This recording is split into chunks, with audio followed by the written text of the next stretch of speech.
నామానికే మహిమ కలుగునుగా.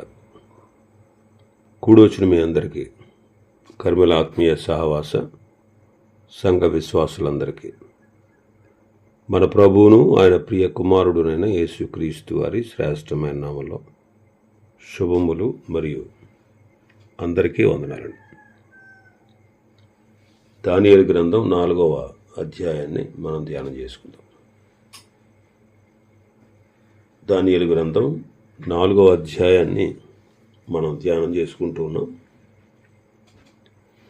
ఇందులో ముఖ్యమైన అంశం ఏంటంటే, నెబుకద్నెజరుకు కలలో కనబడిన బ్రహ్మాండమైన చెట్టు. అందులో భాగంగానే మొదటి 3 వచనాలు మనం ధ్యానం చేసుకున్నాం. 4వ వచనం నుంచి 18వ వచనం వరకు రాజు తన కలను దానియేలుకు చెప్పడాన్ని మనం చూస్తాం. ఒకసారి చదువుదాం. నెబుకద్నెజరును నేను నా ఇంట విశ్రాంతియు నా నగరమందు క్షేమమును గలవాడనై ఉండి ఒక కలగంటిని. అది నాకు భయము కలుగజేసింది. నేను నా పడక మీద పరుండి ఉండగా నా మనస్సున పుట్టిన తలంపులు నన్ను కలతపెట్టిన. కావున ఆ స్వప్న భావము నాకు తెలియజేయుటకై బబులోను జ్ఞానులందరినీ నా ఎదుటికి పిలువనంపింపవలనని ఆజ్ఞ నేనిచ్చితిని. శకునగాండ్రును గాడి విద్య గలవారును కల్దీయులను జ్యోతిష్కులను నా సన్నిధికి రాగా నేను కనిన కలను వారితో చెప్పి తిని, కానీ వారు దాని భావమును నాకు తెలుపలేకపోయారు. కడపట బెల్తెషాజరును నా దేవత పేరును బట్టి బిరుదు పొందిన దానియేలును వాడు నా ఎదుటికి వచ్చెను. పరిశుద్ధ దేవతల ఆత్మ అతని యందుండెను. కావున నేను అతనికి నా కలను చెప్పి తిని, ఎట్లనగా, శకునగాండ్ర అధిపతియగు బెల్తెషాజరు పరిశుద్ధ దేవతల ఆత్మని యందున్నదనియు ఏ మర్మమును నిన్ను కలత పెట్టదనియు నేను ఎరుగుదును గనుక నేను కనిన కలయు దాని భావమును నాకు తెలియజెప్పు. నేను నా పడక మీద పరుండి ఉండగా నాకు ఈ దర్శనములు కలిగాను. నేను చూడగా భూమి మధ్యను మిగుల ఎత్తుగల ఒక చెట్టు కనబడింది. ఆ చెట్టు వృద్ధి పొంది బ్రహ్మాండమైనదాయను. దానిపై కొమ్మలు ఆకాశమును కంటున్నంత ఎత్తుగాను దాని ఆకారము భూతలమంత విశాలముగాను ఉండెను. దాని ఆకులు సొగసుగాను దాని పండ్లు విస్తారముగాను కనబడెను. అందులో సమస్త జీవకోట్లకు చాలినంత ఆహారము ఉండేది. దాని నీడను అడవి జంతువులు పండుకొనెను. దాని కొమ్మలలో ఆకాశ పక్షులు కూర్చుండెను. సకల మనుషులకు చాలినంత ఆహారము దాని యందుండెను. మరియు నేను నా పడక మీద పండుకొని ఉండి నా మనస్సునకు కలిగిన దర్శనమును చూచుచుండగా జాగరూకుడగు ఒక పరిశుద్ధుడు ఆకాశము నుండి దిగి వచ్చి ఇలాగు బిగ్గరగా ప్రకటించాను, ఈ చెట్టును నరికి దాని కొమ్మలను కొట్టి దాని ఆకులను తీసివేసి దాని పండ్లను పారవేడి, పశువులను దాని నీడ నుండి తోలివేడి, పక్షులను దాని కొమ్మల నుండి ఎగరగొట్టుడి.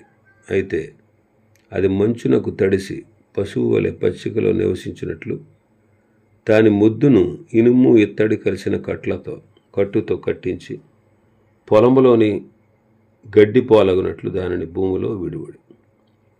7 కాలములు గడిచి వరకు వానికున్న మానవ మనస్సునకు బదులుగా పశువు మనస్సు వానికి కలుగును.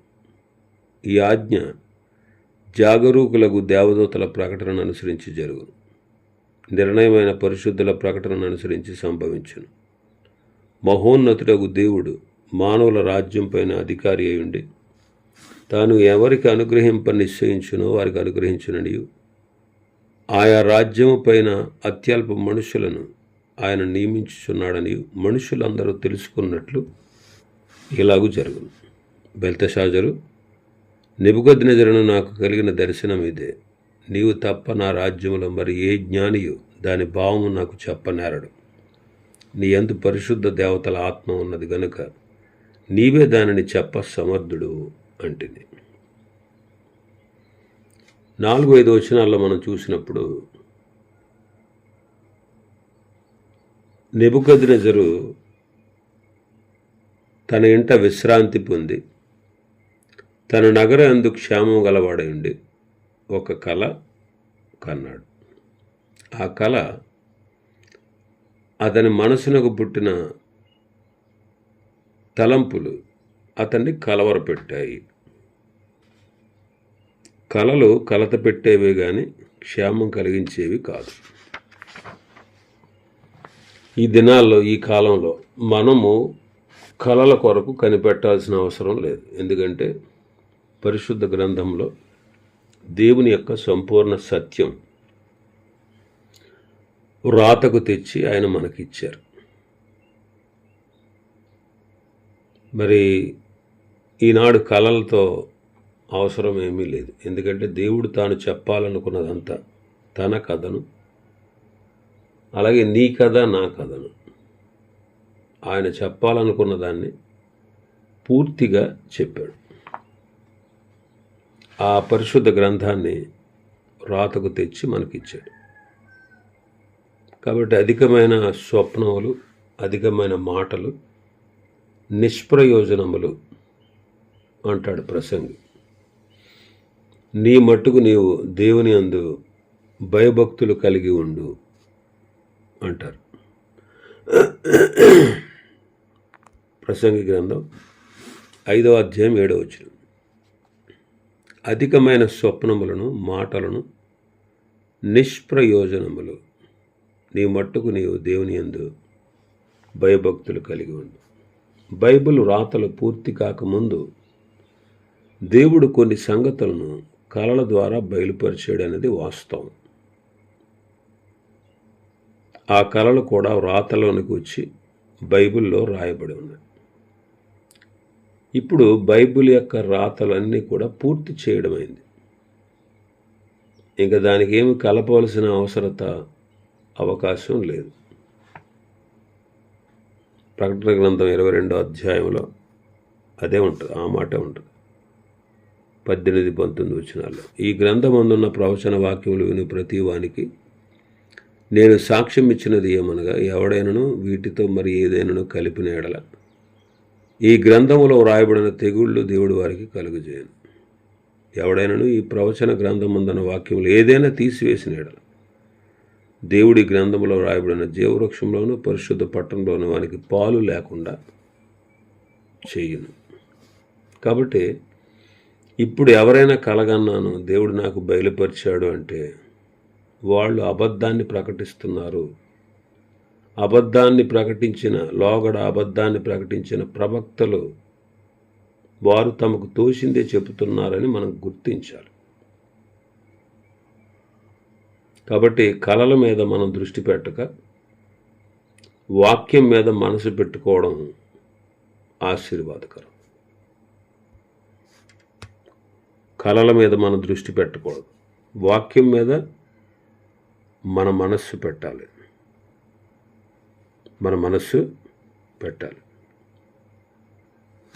ఎందుకంటే పరిశుద్ధ గ్రంథంలో రాతలు పూర్తయిపోయింది.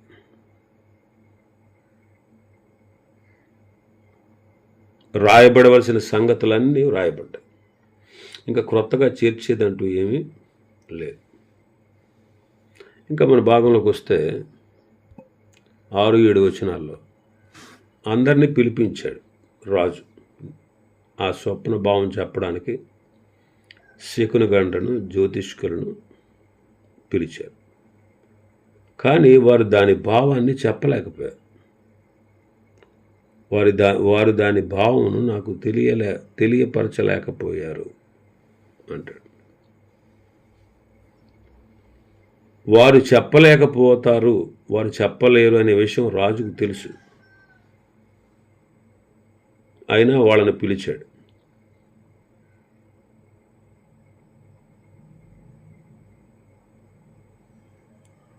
కాబట్టి ఆ కల భావాన్ని వారు చెప్పడం వారి చేత కాలేకపోయింది. లోగడ కూడా ఏమైంది, కల భావం చెప్పమన్నప్పుడు 2వ అధ్యాయంలో కల చెప్పండి, దాని భావం చెప్తాం అన్నారు. అప్పుడు రాజు కనుక ఆ కళ చెప్పి ఉంటే ఏదో ఒక భావం చెప్పేవారు. నేను చెప్పిందే కరెక్ట్ అంటే నేను చెప్పిందే కరెక్ట్ అని వాదించుకుని ఉండేవారు. అందుకే నేను కళ మర్చిపోయాను కాబట్టి దాని భావాన్ని చెప్పి అలా తెలియపరిస్తే మీరు సామర్థ్యం కలవారని నేను తెలుసుకుంటానన్నాడు 2వ అధ్యాయంలో. ఇప్పుడు కళ చెప్పాడు. కళ చెప్పి కూడా ఏదో భావం చెప్పడానికి వాదించడానికి వీల్లేదు. తేట అయిన భావాన్ని చెప్పగలిగేవాడు దానియేలు ఉన్నాడని వారికి తెలుసు. కనుక వాళ్ళు ఏదో ఒక భావం చెప్పిన తర్వాత దానియేలు తేటగా దాని భావాన్ని చెప్పినప్పుడు ఆ తర్వాత వాళ్ళకి ఏమొస్తుంది? శిక్ష వస్తుంది. ఎందుకంటే లోగడ కళను కళభావాన్ని తేటగా చెప్పగలిగిన వాడు దానియేలు కనుక, అరే బాబు మనం ఏదైనా చెప్పామనుకో దీని భావం మనకు తోచింది ఏదో చెప్పేస్తే సారీ అండి, దానియేలుని పిలుస్తాడు. దానియేలు వచ్చి దాని భావాన్ని స్పష్టంగా చెప్తాడు. అదేంట్రా మీరు ఎలా చెప్పారేంటని రాజు కోపం వచ్చి మనల్ని శిక్షిస్తాడు. అందుకే ఎందుకు ఏ మాట చెప్పకుండా ఉంటే బెటర్ అని వాళ్ళు దాని భావాన్ని చెప్పలేకుండా ఊరుకున్నారు. అప్పుడు రాజు దానియేలును పిలిపించాడు. ఏ మర్మం నేను కలత పెట్టదని నాకు తెలుసు, పరిశుద్ధ దేవతల ఆత్మ నీ దగ్గర ఉన్నదని నాకు తెలుసు అంటాడు. ఎందుకంటే అన్యుడు కాబట్టి అలా మాట్లాడుతున్నాడు. ఎందుకు ఇలా మాట్లాడుతున్నాడంటే ఇతడు అన్యుడు, దేవుడు అక్కడే అని నమ్మక అనేక దేవుళ్ళను దేవతలను పెట్టుకుని ఆరాధించేవాడు. కాబట్టి దానియేలులో ఉన్నటువంటి ఆత్మ దేవతల ఆత్మ అన్నాడు. అంటే దానియేలులో నిండుగా, విచిత్రంగా, వింతగా నిజమైన దేవుని ఆత్మ ఉన్నది అని మనం గుర్తిస్తున్నాం. ఎందుకంటే మనం దేవుని ఎరిగిన వాళ్ళం కాబట్టి. కానీ అతడు అన్యుడు కాబట్టి అలా మాట్లాడుతున్నాడు. కాబట్టి పరిశుద్ధాత్మను బట్టి దానియేలు దేవుని మర్మములను ఎరిగి ఉండి అన్య దేశములో దీర్ఘకాలము జీవించగలిగాడు. అప్పుడు రాజు తాను కన్య కళ వివరిస్తూ చెప్పాడు. పెద్ద మహావృక్షాన్ని చూశాడు. ఆ చెట్టు ఆకాశ పక్షులకు, భూమృగాలకు, భూజంతువులకు ఆశ్రయం ఇచ్చింది. ఒక పరిశుద్ధుడు ఆకాశం నుంచి దిగి వచ్చి ఈ చెట్టును నరికే దాని కొమ్మలను కొట్టేయండి, ఆకులు తీసివేసేయండి, దాని పండ్లను పారవేయండి, దాని మొద్దు మాత్రం భూమిలో ఉంచండి అని చెప్పాడు. 7 కాలములు గడిచే వరకు, అంటే 7 సంవత్సరాలు గడిచే వరకు వానికి ఉన్న మానవ మనస్సుకు బదులుగా పశువు మనసు వానికి కలుగును అని చెప్పాడు. 15లో మొద్దు అన్నాడు. 15వ వచనం, అయితే అది మంచునకు తడిసి పశువు వలె పచ్చికలో నివసించినట్లు దాని మొద్దును ఇనుము ఇత్తడి కలిసిన కట్టుతో కట్టించి పొలంలోని గడ్డి పోలగినట్లు దాని భూమిలో విడివడి. 16వ వచనంలో 7 కాలములు గడిచే వరకు వానికున్న మానవ మనస్సుకు బదులుగా పశువు మనస్సు వానికి కలుగు. 15లో మొద్దు అన్నాడు, 16లో మానవుడు అని చెప్పబడ్డాడు. ఇంకా మనం చూస్తే మహోన్నతులకు, సర్వోన్నతులకు దేవుడు మానవుల రాజ్యం పైన అధికారి అయి ఉన్నాడనేది సత్యం. ఆ విషయాన్ని లోగడ 2వ అధ్యాయంలో దానియేలు చెప్పాడు. అది రాజు ఇంకా గ్రహించలేదు. కాబట్టి మహోన్నతులకు దేవుడు మానవ రాజ్యం పైన అధికారి అన్నాడని నీవు తెలుసుకునే వరకు 7 కాలములు నీకు ఎలాగూ జరుగునని చెప్పాడు.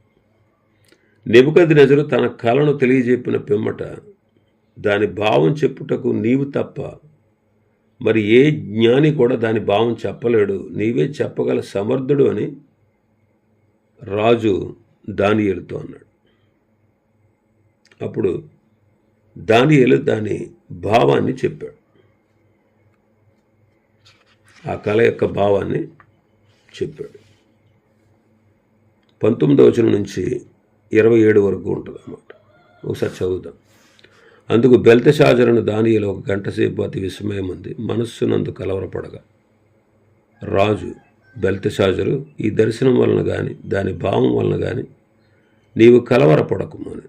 అంతటి బెల్తెషాజరు, నా ఏలినవాడ, ఈ దర్శన ఫలము తమరిని ద్వేషించి వారికి కలుగునుగాక, దాని భావము తమరి శత్రువులకు చెందునుగాక అని దానియేలు దాని భావాన్ని చెప్పాడు. 20వ వచనం, తాము చూచిన చెట్టు వృద్ధి నుండి బ్రహ్మాండమైనదాయను, దాని కొమ్మలు ఆకాశమున కంటనంత ఎత్తుగాను, దాని ఆకారము భూతలమంత విశాలముగాను ఉండెను. దాని ఆకులు సొగసుగాను, దాని పండ్లు విస్తారములుగాను కనబడను. అందులో సమస్త జీవకోట్లకు చాలినంత ఆహారం ఉండెను. దాని నీడను అడవి జంతువులు పండుకొనెను. దాని కొమ్మలలో ఆకాశ పక్షులు కూర్చుండెను కదా. రాజా, ఆ చెట్టు నిన్ను సూచించుచున్నది. నీవు వృద్ధి పొంది మహాబలము గలవాడవైతివి. నీ ప్రభావం వృద్ధి నుండి ఆకాశమంత ఎత్తాయను. నీ ప్రభుత్వము లోకమంతటా వ్యాపించి ఉన్నది. చెట్టును నరుకుము, దాని నాశనము చేయుము, గాని దాని మొద్దును భూమిలో ఉండనేము. ఇనుము ఇత్తడి కలిసిన కట్టుతో 7 కాలములు గడుచు వరకు పొలములోని పచ్చికలో దాన్ని కట్టించి ఆకాశపు మంచునకు తడవనిచ్చి పశువులతో పాలు పొందనిమ్మని జాగరూకుడకు ఒక పరిశుద్ధుడు పరలోకము నుండి దిగివచ్చి ప్రకటించుటని వింటివి కదా. రాజా, ఈ దర్శన భావం ఏమనగా, సర్వోన్నతులకు దేవుడు రాజుకు నా ఏలినవాన్ని గుర్చి చేసిన తీర్మానం ఏదంటే, తమ యొద్ద నుండకుండా మనుషులు నిన్ను తరుముదురు. నీవు అడవి జంతువుల మధ్య నివాసం చేయొచ్చు. పశువుల వలె గడ్డి తిందవు. ఆకాశం మంచు నీ మీద పడి నిన్ను తడుపును. సర్వోన్నతులకు దేవుడు మానవుల రాజ్యం పైన అధికారి అయి ఉన్నాడని, తాను ఎవరికి దాన్ని అనుగ్రహింప నిశ్చయించును వానికి అనుగ్రహించిన నీవు తెలుసుకుని వరకు 7 కాలములు నీకు ఎలాగ జరుగును. చెట్టు యొక్క ముద్దు ఉండనీయడని వారు చెప్పారు కదా. దానివలన సర్వోన్నతుడు అధికారి అని నీవు తెలుసుకున్న మీదట నీ రాజ్యం నీకు మరలా ఖాయముగా వచ్చినని తెలుసుకును. రాజా, నా యోచన నీ దృష్టికి అంగీకారమగును గాక. ఒకవేళ నీవు నీ పాపములు మాని నీతి న్యాయములు అనుసరించి నీవు బాధపెట్టిన వారి యందు కరుణ చూపిన ఎడల నీకున్న క్షేమము నీకిక మీదట ఉండునని దానియేలు ప్రత్యుత్తరం ఇచ్చాడు. 1 గంట వరకు దానియేలు కలవరం ఉంది. అటు ఆ తర్వాత దాని భావాన్ని బయలుపరిచాడు. ఎందుకంటే నిరంకుశుడైనటువంటి గర్విష్ఠి అయినటువంటి నెబుకద్నెజరుకు ఈ కళ ఒక గద్దింపుగాను హెచ్చరికగాను ఉండును. కాబట్టి అతడు దాన్ని ఎలా అంగీకరిస్తాడో ఎవరికి తెలుసు.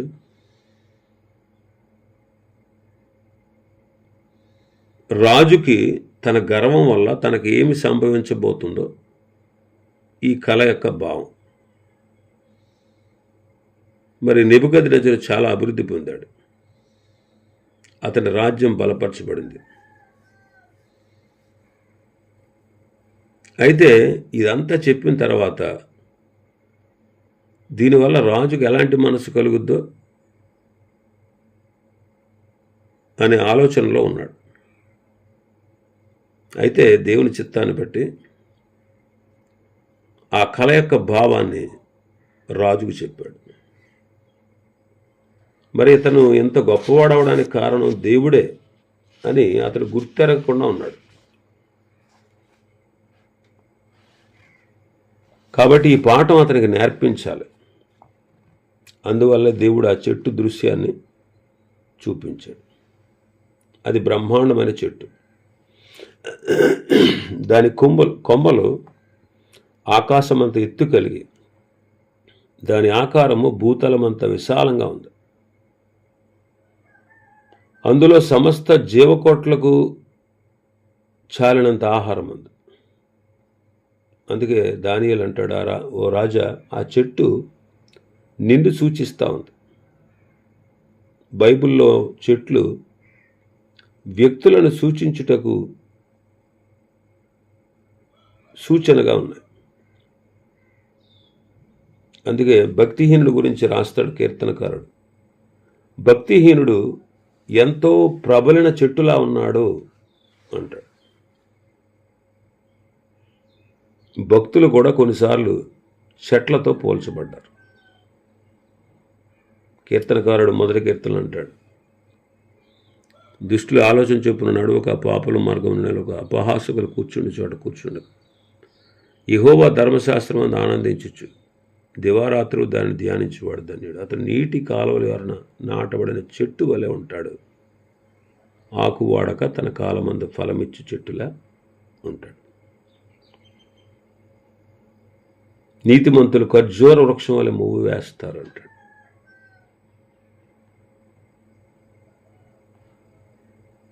యెహోవా మీద నుండి తన హృదయాన్ని తొలగించుకునేవాడు అరణ్యములో అరూహ వృక్షం వలె ఉంటాడు. యెహోవాను నమ్ముకున్నవాడు జలముల యొద్ద నాటబడిన చెట్టులాగా ఉంటాడు అని కీర్తనకారుడు, అలాగే ఇర్మియా గ్రంథకర్త ఈ విషయాలు చెప్పాడు.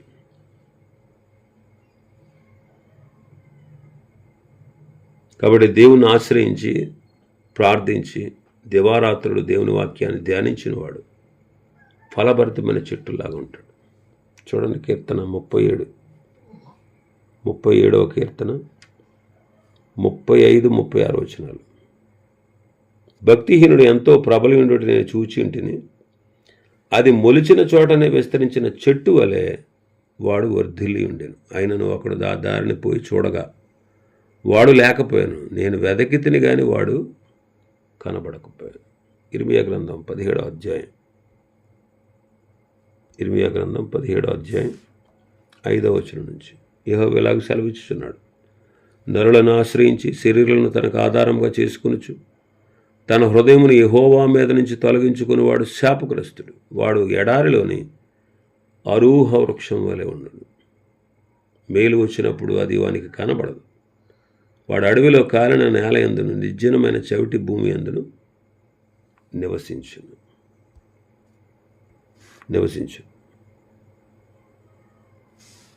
ఇంకా